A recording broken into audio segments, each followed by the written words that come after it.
Hello everyone, tonight let's light an old lamp. Imagine that the world around us does not pulse on screens, but in shadows dancing on clay walls. That the wind blowing through the cracks in the window is not polluted or electronic, but warm and laden with the sweet aroma of lotus and ancient silence. Outside, there might be a motorcycle passing by, or a neighbor turning on lights. But here inside now, all that exists is the idea that in another time, long before our foam pillows and blue notification, there was a people who transformed the act of sleeping into a sacred rite, a gesture of faith, an encounter with the invisible. So before you get comfortable, take a moment to like the video and subscribe, but only if you really like what I do here. And if you can, let me know in the comments, where are you listening from? And what time is it there? Now, find a quiet place. Breathe slowly. Maybe turn off the light, or turn it on just a little. Maybe put your phone away for a few moments. Imagine yourself walking through a quiet village on the banks of the Nile as the sky darkens into shades of wet clay and deep blue. Now, dim the lights, maybe turn on a fan to create that soft background, and let's begin tonight's journey together. When the last flame went out in the clay houses of ancient Egypt, it was not the end of everything. It was the beginning of another dimension, silent, deep, almost liquid. The moment when the body was stripped of its tasks and the spirit of the weights of the day. Sleep, for an Egyptian of 1200 years before Christ, was more than a break. It was a crossing. They didn't sleep like we do. Or maybe it was we who forgot how to sleep. When the last breath of the day left the room, the whole house would retreat. And with it, the names, the sounds, the desires, the stories, everything turned to shadow, ready to be gathered by the gods of sleep. Some children were trembling, others were smiling. The older ones repeated sacred phrases, as if sealing a deal with the invisible world. There were lamps going out with a timid hiss, like sighs. Fabrics were being arranged, and the slight sensation that something bigger was approaching, like an invisible visitor. What did an Egyptian mother sing before turning of the lamp? What was the smell of night in homes made of clay and stone? Did dreams come more easily there, where silence was natural and darkness was absolute? If you listen carefully, you might hear the sound of sand scrubbing the floor of a house. You might smell the scent of myrrh that someone has spread on a child's wrist. Maybe, if you're lucky, you might even dream like an Egyptian dreamed, without haste, without fear, with your heart given over to the darkness. Because in that ancient land, sleep was not an abandonment. It was a passage, and the nights, full of signs, smells, whispers, and symbols, served to remind everyone that the visible world is only half the story. If this story finds you at the right time, you may never want to go back. Some nights were quieter than others, and it wasn't just because the desert wind had died down. It was a silence that felt chosen, a subtle pact between the world of the living and what came after. In ancient Egypt, when the sun disappeared behind the dunes and the sky took on deep shades of blue, the cities did not give in to noise. On the contrary, voices quieted down, footsteps became lighter, conversations ended before darkness fell. It wasn't feared exactly, it was respect, a custom as old as the Nile itself. The Egyptians believed that evil spirits lurked at the edges of sound, that noise, even a small one, could call to that which should remain asleep. That's why they kept quiet, not out of imposition, but out of wisdom. Houses were built to accommodate this silence. Thick walls held in the heat of the day and muffled the sounds of the night. The innermost rooms were far from doors, and even the creak of a door was avoided, as if it might awaken something invisible. Imagine living in a place where silence was not discomfort, but shelter, where it was not a lack, but a prison, a light fabric that covered the soul, preparing it for what would come in dreams, where there was no need to fill every space with words, but only with one's own breathing. Today, we are taught to fear silence. We seek out voices, music, distractions. We feel that the void of sound confronts us. But what if it is the other way around? What if silence, as the Egyptians believed, is the true portal, that which opens, not that which closes? There was something solemn about that collective silence. When the city gathered, it was as if to say, now is the time to listen to what has no sound. The sand moving outside, time slipping away inside the body. The name of a god whispered without being said. And perhaps, in this chosen stillness, sleep would come more easily. Not as an escape, but as a dive. No noise, no dispute, just the light weight of an ancient night, where silence was the path itself. Daylight did not go out all at once in ancient Egypt. It was accompanied until the last breath, like someone saying goodbye to a dear friend who has to go. First, the sky softened, then the shadows lengthened. Finally, only the flame of a lamp remained. These small lights were made of clay, They had simple, rounded shapes, sometimes with sacred designs. Inside them, castor or sesame oil burned slowly, feeding a wick that glowed softly, unhurriedly. The heat was warm, the light golden and fragile. Lighting them was more than just providing light. It was opening the way for the night, and extinguishing them was a ritual gesture. Some people said a short phrase, others just blew, but there were those who heard the sound of the wick drowning in its own flame and saw it as an omen, as if the future were whispering in ashes. The darkness that followed was not absolute. There was still the reflection in the ceramic, the shine in the water, the light that remained on the walls for a few moments, like a memory. It was a warm, intimate darkness that only Clay knows. Today, our lights go out with a click, a button, a quick gesture. There is no time for goodbyes. Modern darkness is sudden, cold. But back then, each night was constructed with care. Each lamp turned off was an invitation to mystery, an open door to the unseen. There were those who believed that the flame of the lamp imitated the soul. It trembled when there was doubt. It grew when the heart was light. And so, observing the light was also observing oneself. A warm and silent mirror. In the end, the last gesture was the most symbolic. The lamp, still warm, was covered with a thin cloth, or kept in a corner of the house. And there it stayed, sleeping, like all the others, as if the fire also needed to rest. For us, sleeping often means sinking into a soft mattress, but for the ancient Egyptians, rest was based on a different logic. Beds were not meant to hug the body, they supported the soul. Imagine a simple structure, made of light wood, firm, perhaps with rounded feet. On top of it, intertwined ropes, forming a taut fabric that receives the body like a silent hammer. No foam, no springs, just the intertwining of the material and the tiredness of the day itself. The head was always elevated. This was no coincidence. It was common to use pillows made of ceramic or carved stone. Some were shaped like half an arch, others looked like small statues. They were used to keep dreams away from demons and nightmares. It was believed that sleeping with the head elevated protected the entrance of the soul.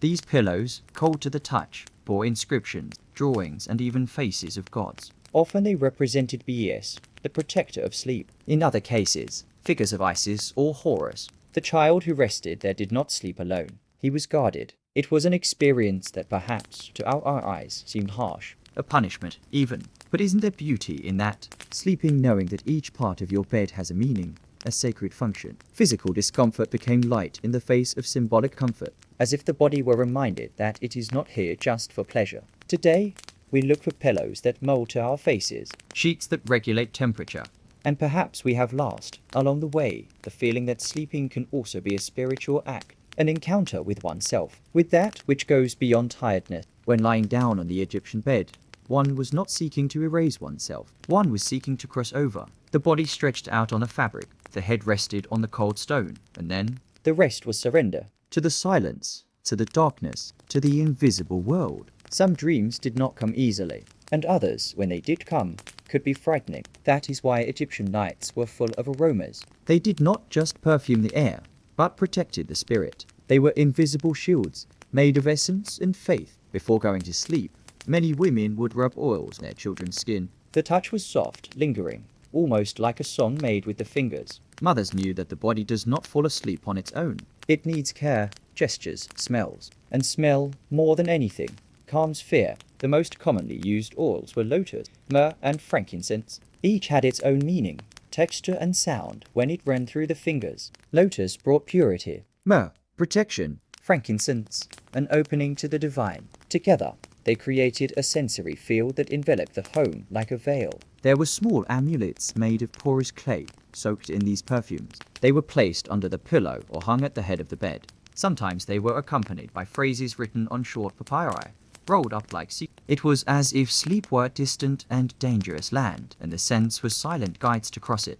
The environment was also prepared. They moistened the floor with scented water to alleviate the heat. They burned small resin chips that released a delicate vapor. The air became dense but gentle, as if the entire night breathed differently, more slowly. It wasn't a luxury. It was a necessity. Perfume there was not an accessory. It was armor.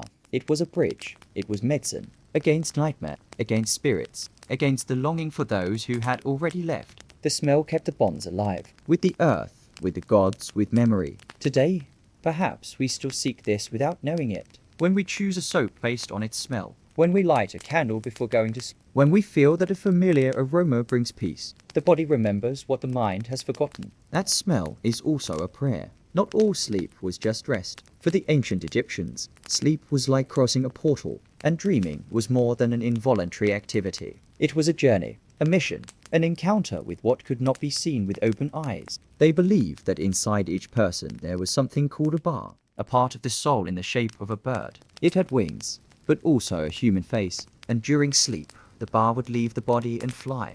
It would climb through cracks in windows, pass through temples, hover over fields, and go to the world of the gods. Therefore, the act of sleeping was not left to distraction. It required preparation. The mind had to be clear, the body light, the environment safe, for any disturbance could prevent the soul from returning. And there were stories about those who woke up with their eyes open, but their spirit absent. The dreams this bar brought were not confusing or dismissible.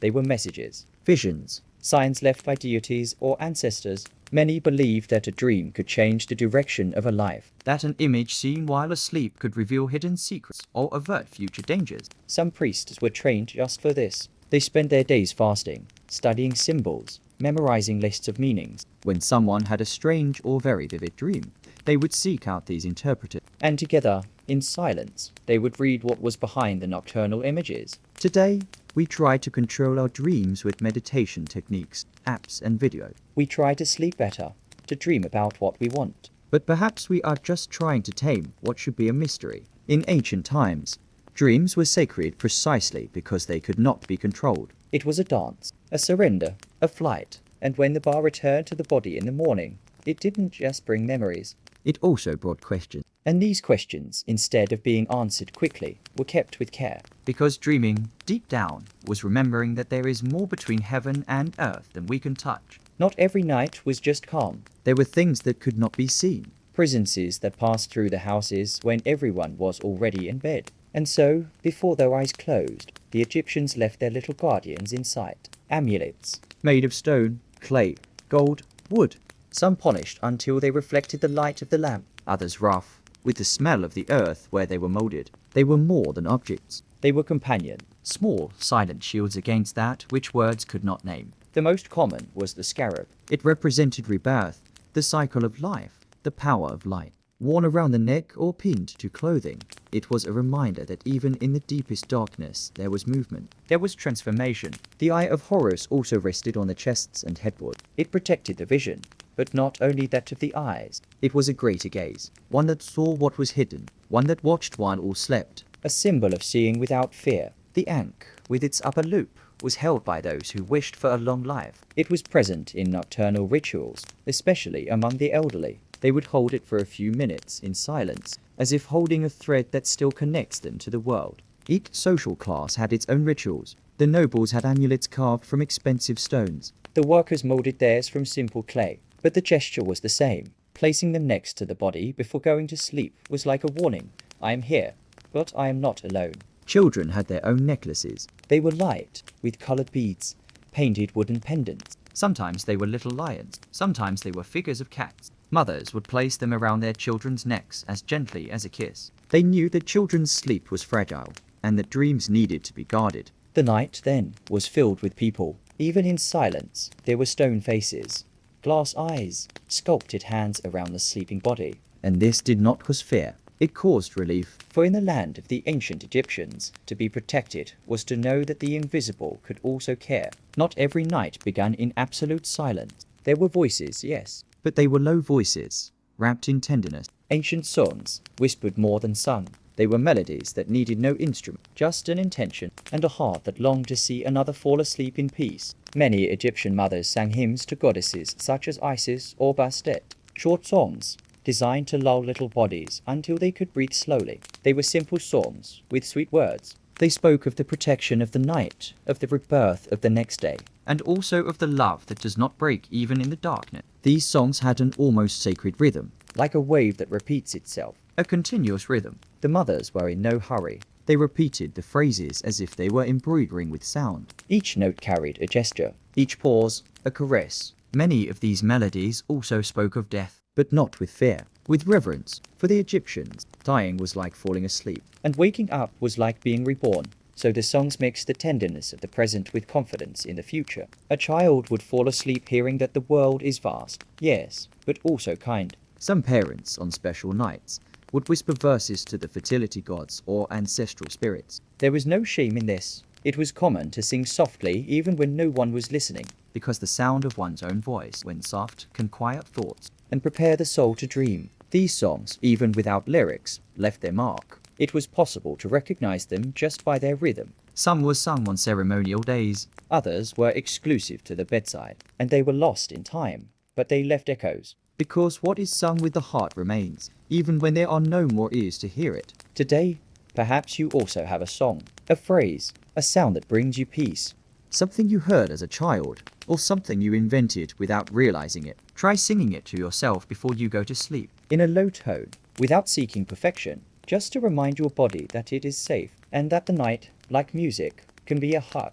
There were eyes that never closed completely at night. Small, watchful, feline. Cats were more than animals in ancient Egypt. They were sacred prisons, silent guardians who walked between the world of men and that of the gods with the same lightness of a breath. During the day, they hid in the cool shadows, among clay pots and stone columns, but at night, they became guides. They glided through houses with soft, almost floating steps, and many believed that their presence warded off evil, that where there was a cat, the invisible one dared not approach. The goddess Bastet, with her cat-like face and woman's body, was worshipped as the protector of the home and dreams. She did not roar, did not threaten, she simply watched. Her gaze was firm but calm, and her image appeared in carvings, amulets, and drawings on clay walls, always near bedrooms, beds, and lamps. The sound a cat made at night did not cause surprise, quite the opposite. A short meow, a light jump, the sound of a paw dragging a grain of sand. These were expected sounds, almost comforting,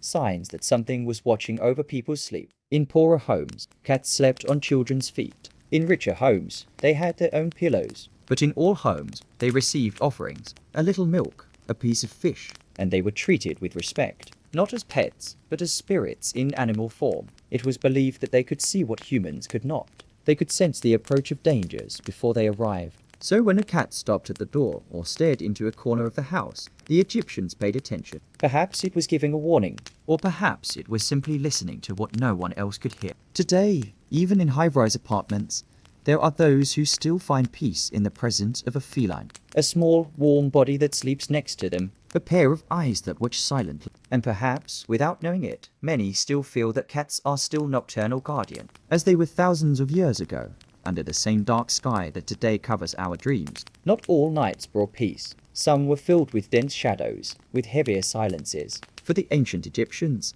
darkness was not just the absence of light.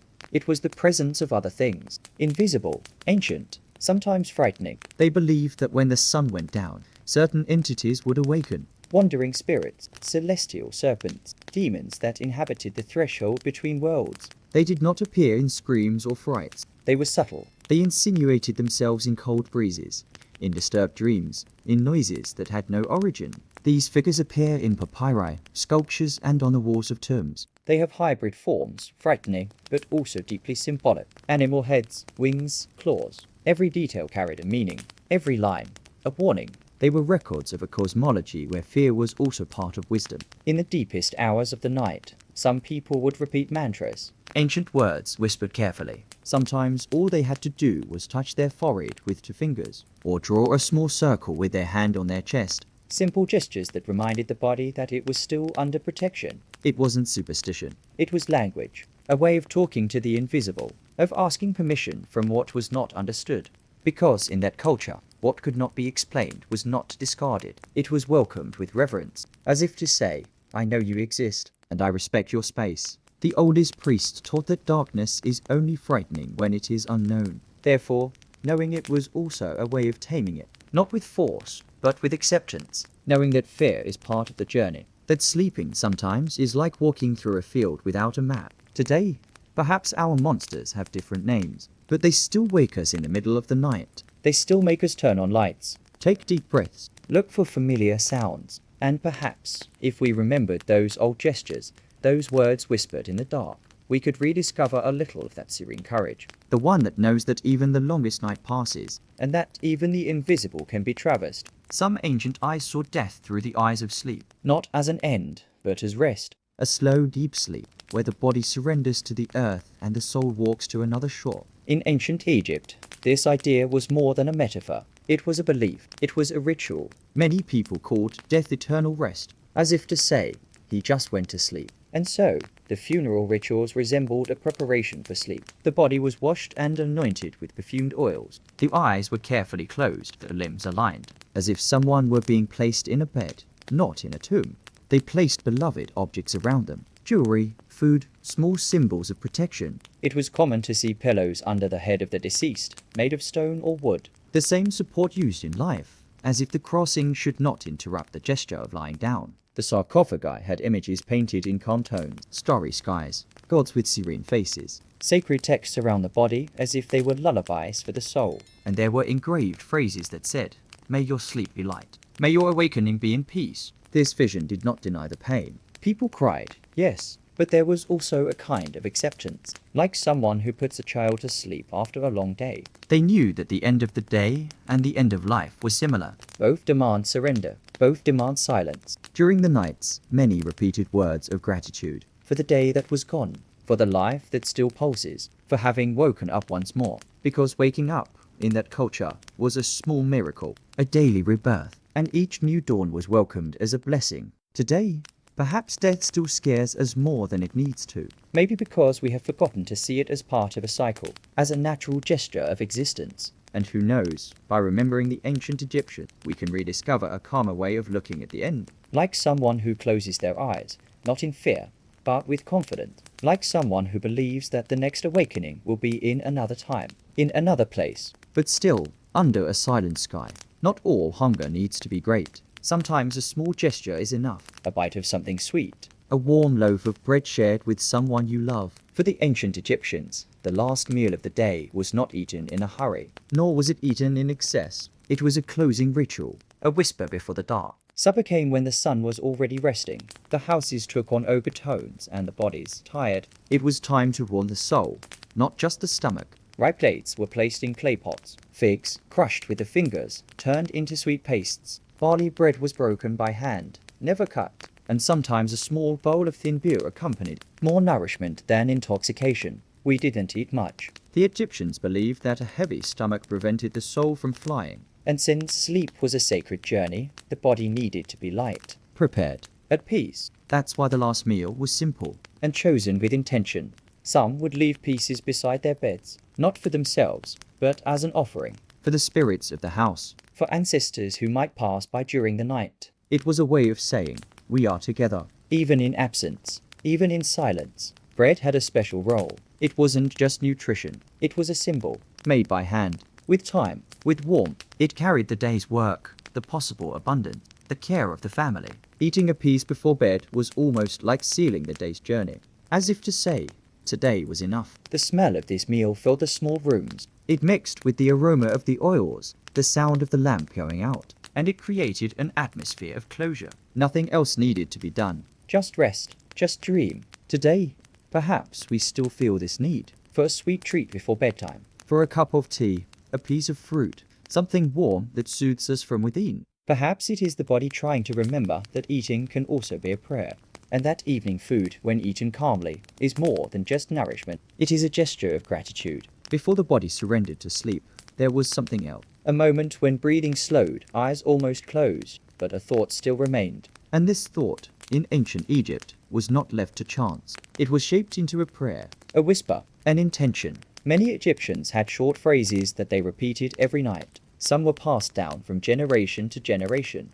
Others were learned in the temples. They were said in a low voice, almost without sound, more inward than outward, as if the soul heard better than the ears. These prayers asked for protection, but also gratitude. They gave thanks for the bread shared, for the sun that shone, for the children who slept beside them. They asked for lightness in their dreams, and that the dead would visit them only with good memories. They were simple words, but they were full of meaning. Some tombs have been found with inscriptions that reveal these prayers. Phrases like, "May I not get lost on the dark path," or "May the breath of Isis envelop me." Short, direct texts, like seeds sown in the night. And even today, so many centuries later, it is still possible to feel them vibrating in the silence, the stones. There were also the murmurs, words spoken just for you. Not always sacred, not always memorized, but they brought relief. They were gentle outbursts, silent confessions, small requests thrown into the darkness like someone writing on sand that the wind respects. The elders taught that the last thing said before going to sleep shaped dreams,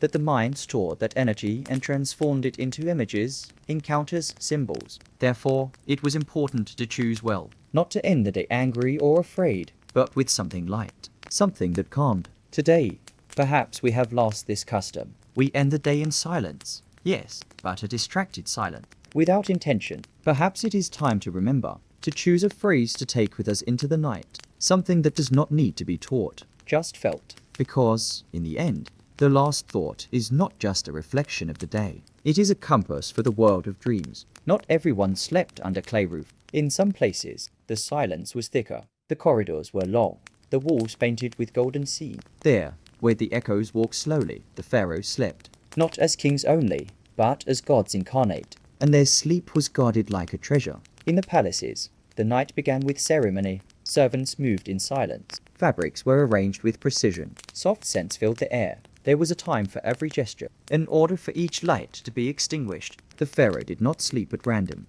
He retired, as the sun retires at the end of the day. The bed was made of fine wood. The ropes were hand-woven.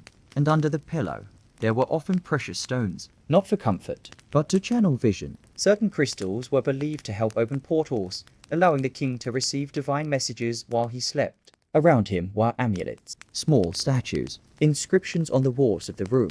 Everything there was a symbol. Every detail was part of a larger design. For the pharaoh was not just a man. He was a bridge between worlds, and his sleep was a ritual that touched the sky. Some underwent rituals to induce sleep. Light drinks, infusions made by priests, repeated sounds, like slow drumbeats, all to facilitate the journey. Because, for a pharaoh, dreaming was more than just resting. It was an invisible form of government, a way of receiving guidance from beyond. But deep down, there was also loneliness. Because at the top of the pyramid, not many voices are heard. There are no arms to rock. There are no spontaneous smiles. There is silence. There is responsibility.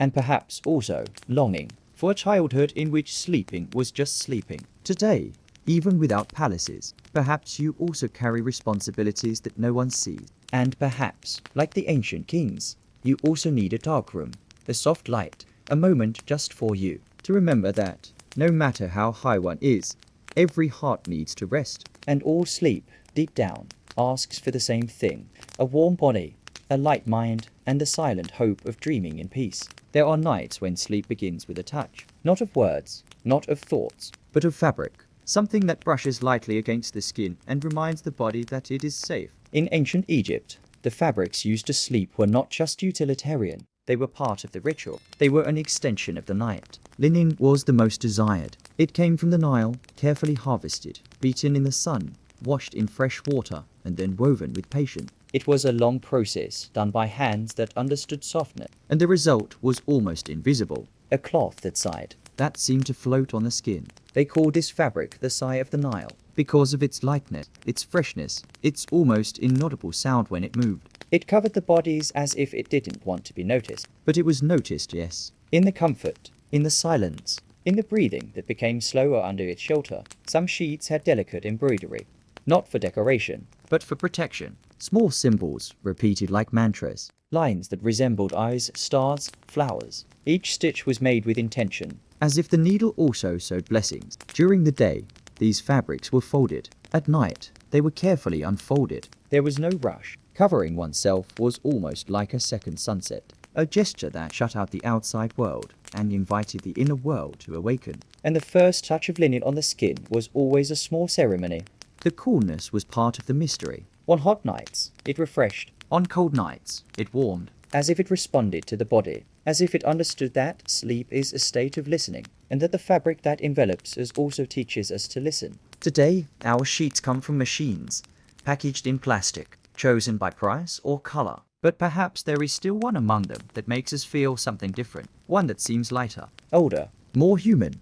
And perhaps, when we lie down with it, we can remember the time when each thread was history, and that the touch of the night began, even before dreams, with a fabric that knew how to embrace, Not every night was continuous. There were times when sleep was broken, not by noise, nor by dreams, but by something deeper, something that made the body move on its own in bed. The eyes opened for no reason. The breathing hesitated. It was what many called the hour of fear.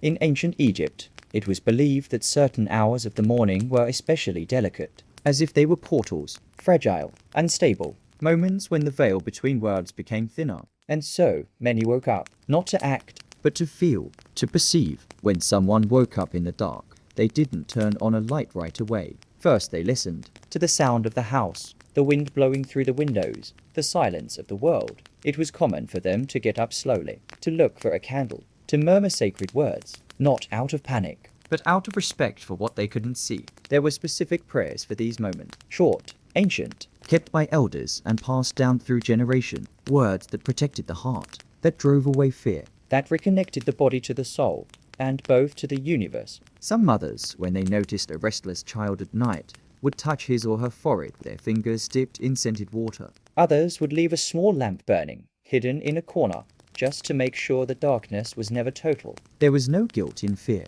just care. The Egyptians knew that the night was full of layers, that it was not a flat space, but a field with curves, with secrets, with presences. Waking up in the middle of it was not a mistake. It was listening. It was a chance, a pause that was also part of the journey of sleep. Today, when we wake up without knowing why, we often seek distraction, the screen, the clock, the artificial noise. But perhaps we should just take a deep breath, feel the air, whisper an old phrase, and remember that the darkness also cares, and that even fear, when embraced, turns into silence. For the ancient Egyptians, dreaming was more than a nocturnal phenomenon. It was a dialogue, a message coming from another plane. And so, upon waking, many not only remembered what they had dreamed, they sought to understand it, to decipher it, as if the gods had spoken to them through images. There was a book, little known today, but highly respected in its time. A book that was not made for common reading. It was called the Book of Dreams. Its papyri contained meanings, symbols,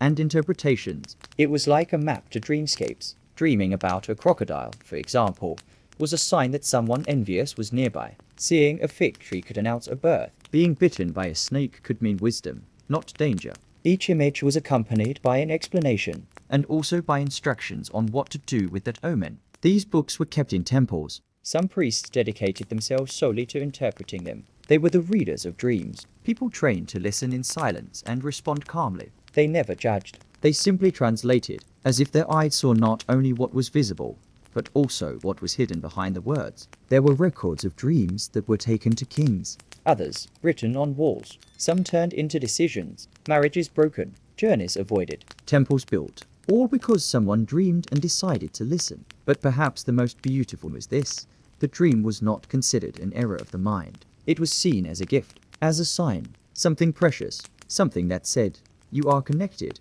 you have heard, you have been chosen to see. Today, our dreams often get lost in the rush of the alarm clock, but they still touch us, they still intrigue us, and perhaps they still hold messages, not necessarily from beyond, but from ourselves, from the part that is silent during the day and speaks when we sleep. What if we had our own dream book, a notebook where, before even waking up, we could write down what we saw, not to decipher everything, but to save it, to respect it, because even when forgotten, dreams continue to speak. And perhaps, in some ancient place inside us, we still know how to listen.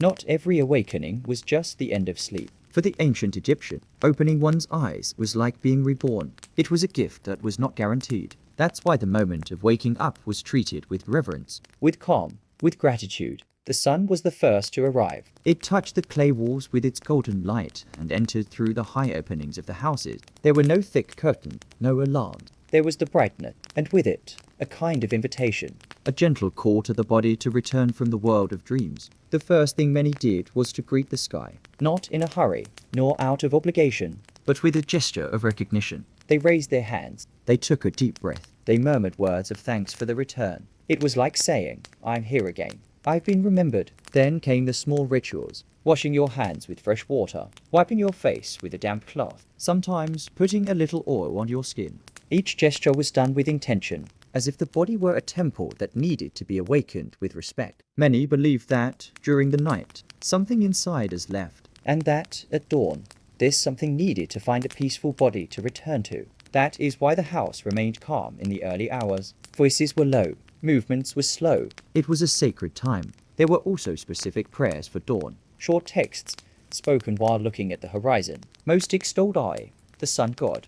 But they also brought simple wishes. May the day be light. May the steps be firm. May the soul remain clear. Today, our awakenings are hurried, interrupted by artificial sounds. But perhaps, on some deep level, the body still remembers what it is like to wake up with the sun. What it is like to feel the light touching the skin as a gentle reminder that the world is still here. And that, once again, so are we. Before there were rooms divided by thick walls. Before sleeping was a solitary act, between individual sheets and closed doors. There was another way to rest, a shared way. In ancient Egypt, sleep was collective. It was a bond. It was warmth. The simplest houses had a single main room. There, at the end of the day, everyone would gather. Siblings, parents, grandparents. They would lie side by side, on straw mats, thin blankets, stone pillows, bodies lined up like shadows on the sand. And the silence of the night was broken only by the breathing of many. Sleeping together was natural. Touch wasn't an invasion. It was comfort. An arm that brushed against another. A foot that touched another foot. A warmth that spread without asking permission. And in the middle of the night, if someone woke up, they didn't find emptiness. They found a body nearby. A present. Children fell asleep listening to the adults whispering. The stories shared before the lights went out. And even in the dark, they knew they were not alone. That there was a world out there within their reach, a community made of simultaneous dreams. This was not exclusive to the poor. Even in larger houses, it was common for siblings to share living quarters, for servants to sleep close to their masters, for beds to be placed in rows, respecting not individuality but bond. Collective sleep was not seen as disorganization. It was seen as emotional protection, as an expanded womb, a place where no one had to carry the weight of the world alone, where fear dissolved into the sum of presences. Today, our beds are big, but our nights are sometimes cold. And there are those who sleep surrounded by things, but far from touch. Who knows, in some corner of our body's memory, we still have the desire to sleep close, to hear someone else breathing. It's worth remembering that, behind tiredness, there is an ancient impulse to rest in a group.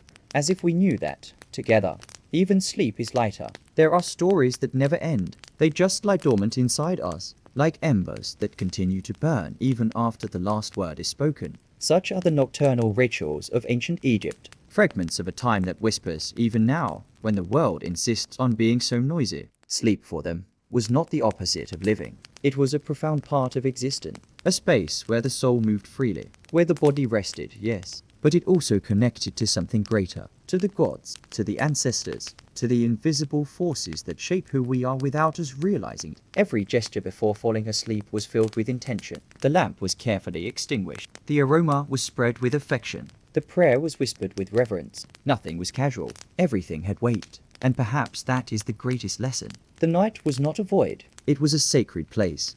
Today, surrounded by artificial lights, constant distractions, and thoughts running in circles, we often forget that. We forget that sleep can be more than a break. It can be a reconnection, a way to remember that, beneath the tired skin, something old still beats, something that recognizes the silence, the dark, the whisper. There is a time that sleeps within us, a time made of sand, of linen, of forgotten song. It demands nothing, just space, and when we give it that space, it awakens. It brings clearer dreams, slower breathing, and the strange feeling that we belong to something much bigger than the busy days suggest. If you ever miss these stories, I'll be here, whispering the past, right next to your pillow, not in a hurry, not with promises, just with the company of someone who also wants to sleep in peace. Now, take a deep breath, turn off the remaining lights, let the night enter completely, and if you want, close your eyes. There is nothing more to understand, nor anything to do. Just feel. Good night.